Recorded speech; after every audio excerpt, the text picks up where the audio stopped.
Hello,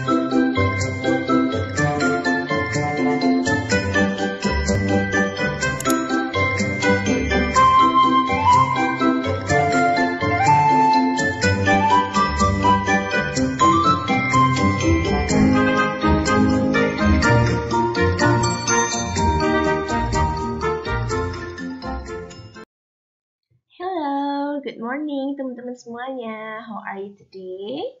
I hope you are all in a good condition. And first, let me introduce myself. My name is Amanda Syaful Maeswari. I'm from the Department of English Education, Brawijaya University. Oke, setelah perkenalan singkat, hari ini tuh kita akan belajar tentang narrative text and recount text. We will compare between them. Oke, di video ini saya akan menjelaskan tentang tujuan atau the purpose of narrative text and recount text. Then I will also explain the generic structure, language features, and the next most memorable features, and the last is the example of both texts. Okay, we will start from the purpose. For the narrative text, the purpose is to amuse or to entertain the readers. Why to amuse the readers?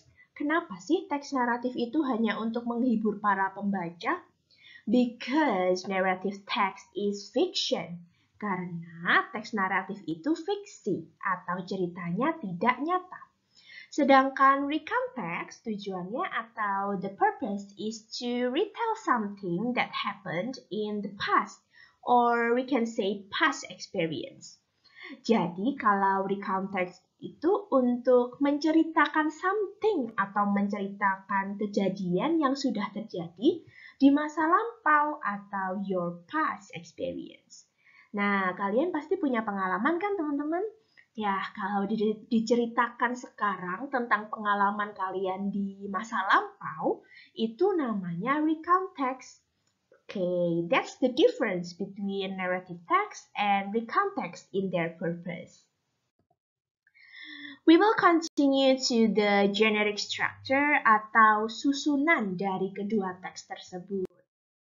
And the first generic structure of narrative text is orientation. Nah, apa sih orientation itu? Nah, di orientation ini isinya ada perkenalan tokoh, tempat, dan juga waktu.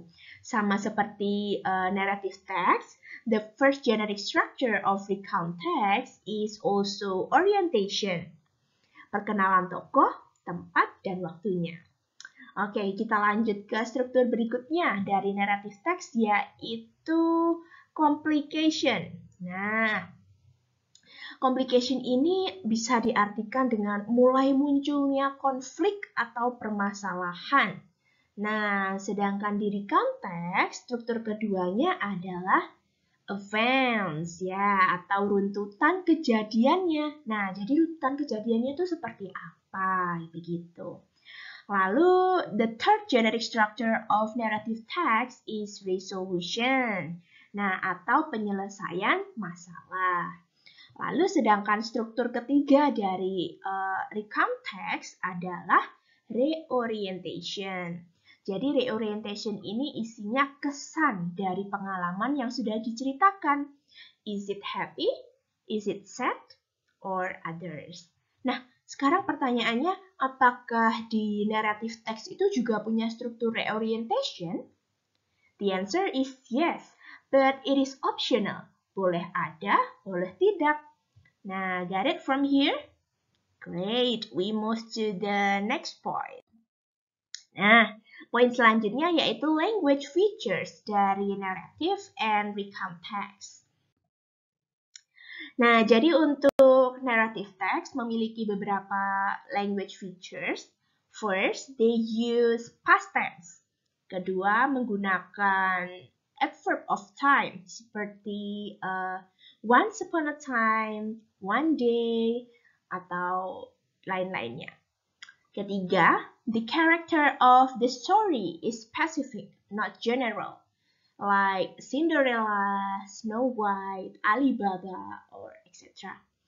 And the next, menggunakan action verbs or a verb that shows action like walk, killed, and etc. Lastly, narrative text menggunakan direct speech. It is to make the story lively atau membuat cerita tersebut hidup. Contohnya seperti yang ada di layar, yaitu Snow White said, "My name is Snow White." Oke, sekarang kita akan membahas language features dari recount text. First, using past tense. And then using temporal sequence. Contohnya seperti on Saturday, on Monday, on Sunday, and etc. Next, focus on specific participants. Contohnya yaitu the writer. Okay. Fourth, using the conjunctions like then, before, after, and etc.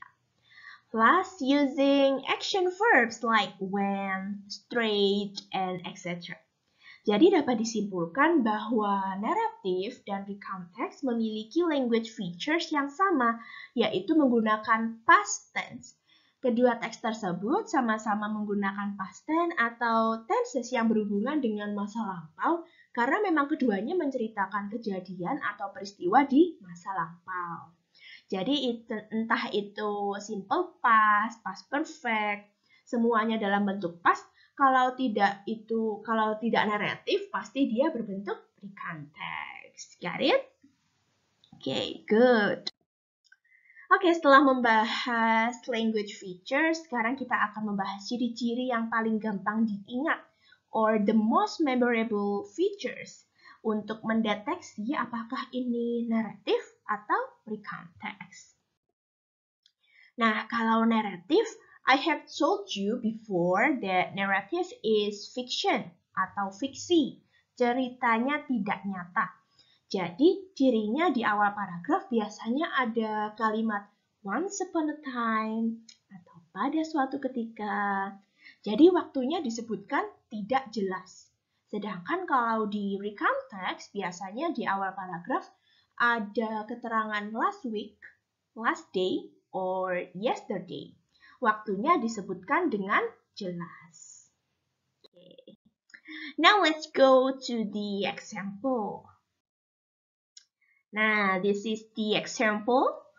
What do you think? Do you think this text is narrative or recount text? Okay, very good. Directly, you can see the first sentence. Nah, in the first paragraph, untuk teks pertama, di kalimat pertama ada kata once upon a time. Nah, so it is clear that this text belongs to narrative text. Okay. How about this? Do you think this text is narrative or recount text? Okay, good. The first sentence of the first paragraph is last week. So absolutely, that this text belongs to recount text. It's easy, right? That's all my explanation about narrative and recount text. Thank you so much for watching this video. Hopefully this video is very useful for you. And bye. See you guys. Have a great day.